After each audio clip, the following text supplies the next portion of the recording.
চন্দ্রনাথ খুনে দেবরাজ যুক্ত থাকতে পারে। ইদানিং ওর আর সুমিতের ক্রিমিনালদের সঙ্গে যোগাযোগ রাখার ইচ্ছে হয়েছিল। অভিষেকের টাকা বিদেশে পাচার করে দেবরাজ, অভিযোগ অর্জুনের। মুখ্যমন্ত্রী শুভেন্দু অধিকারীর আত্মসহায়ক চন্দ্রনাথ রথের খুনের ঘটনায় দেবরাজ চক্রবর্তী যুক্ত থাকতে পারে। ওর একটু ক্রিমিনালদের সাথে যোগাযোগ রাখার অভ্যাস আছে। দেবরাজ অভিষেক ব্যানার্জি ফ্রন্টম্যান, টাকা তোলা থেকে নিয়ে আমার তো মনে হচ্ছে ওই চন্দ্র কেসে দেবরাজের ইনভলভমেন্ট হতে পারে। ওর একটু ক্রিমিনাল যোগাযোগ করা খুব শখ আছে। মমতা অভিষেক ব্যানার্জি লোক, ও সুমিত, এরা সব ক্রিমিনাল যোগাযোগ খুব রেখেছে। আমার মনে হচ্ছে এই সব ধরনের লোকগুলোকে ওয়াশ আউট করা দরকার, মানে একদম তুলে জেলে ঢোকানো দরকার। কেন এ পাবে, তথ্য পাবে। আমি জানি যতটুকু ইনকোয়ারি যেভাবে চলছে, এরা না এরাই ওদেরকে হায়ার করেছিল। কারা কাদের হায়ার করেছে? এই দেবরাজ, সুমিত, এরা সব ক্রিমিনালদেরকে হায়ার করে যেখান তেখান সেন্টার দিয়েছিল।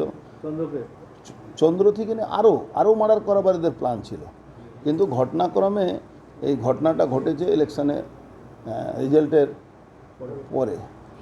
তো এই ধরনের একটা বড় মানে এই নেক্সাসটাকে ভাঙতে হবে মাননীয় মুখ্যমন্ত্রীকে।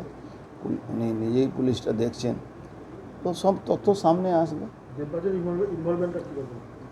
দেখুন, দেবরাজের ইনভলভমেন্ট ছাড়া ওই সব জায়গাতে অপরাধী আসতে পারে না। দেবরাজের একটা মানে নিজেকে হিরো সাজার একটা প্রবণতা আছে। পার্থভূমি ঘনিষ্ঠ, সুমিতের ঘনিষ্ঠ, অভিষেক ব্যানার্জি বাড়িতে যাওয়া অ্যাক্সেস ছিল। তো ওর ব্যাপারে অনেক চিন্তা ভাবনা, এজেন্সিকে সার্চ করলে অনেকগুলো তথ্য বেরোবে ওর কাছে। বলছি যে আমার মনে হয় যে খুব কম হলে ও দেখবেন ওর বউ বরাবরই বিদেশে যায়।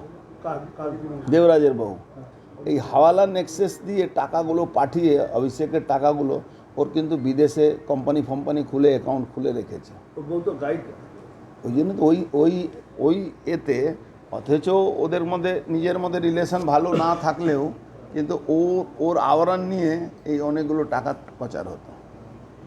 আনন্দ আর ভালোবাসার দীপ্তিতে গড়া সমুজ্জ্বল পরমা, ঠিক তোমারই মতো। শ্যাম সুন্দর কোম্পানি জুয়েলার্স, আগরতলা, উদয়পুর, ধর্মনগর, কলকাতা।